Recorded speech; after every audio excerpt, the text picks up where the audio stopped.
ம். தேவனுடைய நாமம் மகிமைப்படுவதாக.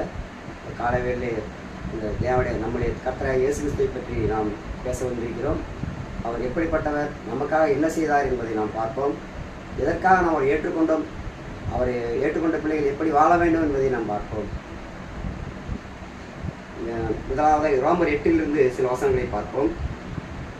தம்முடைய குமார் என்று பாராமல், பிதாவானவர் அவர் தம்முடைய சொந்த குமார் என்று பாராமல் நம்மெல்லருக்காகவும் அவர் ஒப்பு கொடுத்தவர், அவரோடு கூட மற்ற எல்லாவற்றையும் நமக்கு அருளாதிருக்கிறபடி தேவன் எப்படிப்பட்டவராகிறார், தம்முடைய குமாரன் இங்கே பரலோகத்திலே அவர் சொந்த பிள்ளையாக இருக்கிறார், அவருக்கு பிரியமான பிள்ளையாக இருக்கிறார். அவர் நம் பாவங்களும் அக்கிரமங்களும் மன்னிக்கப்பட வேண்டும் என்ற வாஞ்சியுள்ளவராய் அவர் நம்முடைய குமாரனை பரலோகத்திலிருந்து நமக்காக உலகத்துக்கு அனுப்பினார்.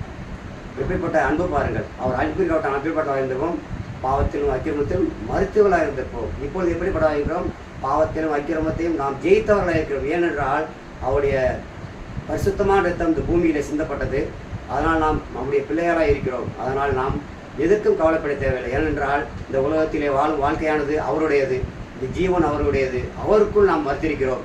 அப்பொழுது அவருக்குள் மருத்துவர் எல்லாரும் என்ன செய்கிறோம், பரலோகத்தில் நாம் அவரோடு சந்தோஷமாய் போவோம் என்பது நித்திய நம்பிக்கை இருக்கிறது.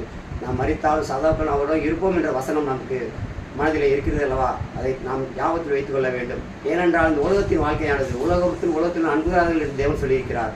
உலகத்தில் எல்லாம் எப்படிப்பட்டது, ஆசையை தூண்டுவது. நம்முடைய எப்படி வீடு வாங்கணும், பொருள் வாங்கணும், சொத்து சேர்க்கணும், இதெல்லாம் ஒன்றுமே இல்லை இந்த உலகத்தில். பரலோகத்தில் எப்படிப்பட்ட வாழ்க்கை வாழ போகிறோம், பரலோகத்தில் அவரோடு கூட சதா காலம் வாழ போகிறோம். எத்தனை வருஷமே நமக்கு தெரியாது, அவரோட இருக்க போகிறோம். அந்த அழியாத உலகம், அந்த உலகமானது எப்படிப்பட்ட உலகம், அழியாத உலகம். இந்த உலகம் எப்படிப்பட்டது, அற்பமான உலகம்.